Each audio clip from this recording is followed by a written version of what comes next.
We talked a lot about Tundra, but I want to hear about PSG Lgd. We briefly mentioned them that they were maybe not on the form that we expected, the super top form, but still group stages, and this could be a proving time for them, isn't it, Seb? I mean, I feel like especially Ame and Faith Beyond, they had a really, I mean, let's call it what it is. I think they had a poor showing, you know, compared to their standards yesterday, especially against Secret. Right. I'm the biggest fan of both of them, I'll be honest. You know, I'm like my #1 fan of Faith Beyond, #1 fan of Ame. But I think, yeah, yesterday as a fan, I was a bit disappointed with the performances. It seemed a little bit shaky. Just, I don't know. I'm just gonna find them excuses. Maybe they were sick. Maybe they were jet lagged. You know, I'm sure these guys usually don't perform like that. So let's see how they show up today. You know, I'm thinking about the Visage game yesterday from Faith Beyond, when he was like literally bottom net worth in the entire game.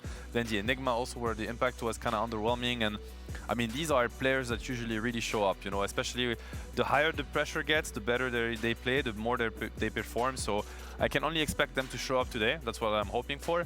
As for the rest of the... Your opponents are going to do. You mentioned before, Seb, in the series against Team Secret, Faith Beyond, it felt like he had almost no impact.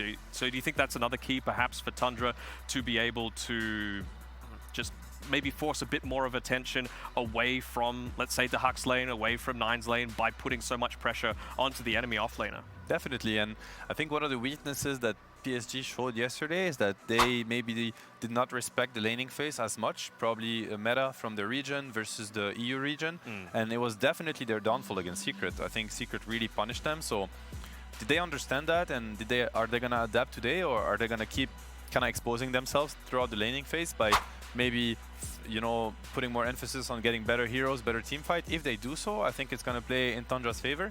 And obviously, if they don't, then Tundra is not going to be able to exploit that, and they're going to have to look at something else. But it's definitely something that could play against Lgd and in Tundra's favor. At the same time, you know, we're hyping up Tundra. I'm trying to hype them up as much as I can because I want it to happen. I mean, they're going up against, you know, they're going up against monsters, and it's going to be tough. And I'm sure that Lgd, you know, they're the kind of team that learns so much. Every game that you feed them, every draft that you feed them, it just makes them smarter and stronger game after game. So let's play this game. If, you know, we talked about Xiao 8 yesterday, and, you know, the old Wings players, like notoriously known for being really smart about the game and using all the Dota heroes. So I think if there's one team you don't want to kind of, before the game, let them know what you're going to be playing, it's Lgd, because they're going to abuse it. They'll exploit it. They're going to make you look really stupid for even trying to win with these heroes. I think you really want to keep them in the dark for as long as possible, maybe even throughout the entire draft. I think that's how you really stop them from just stomping you. Yeah.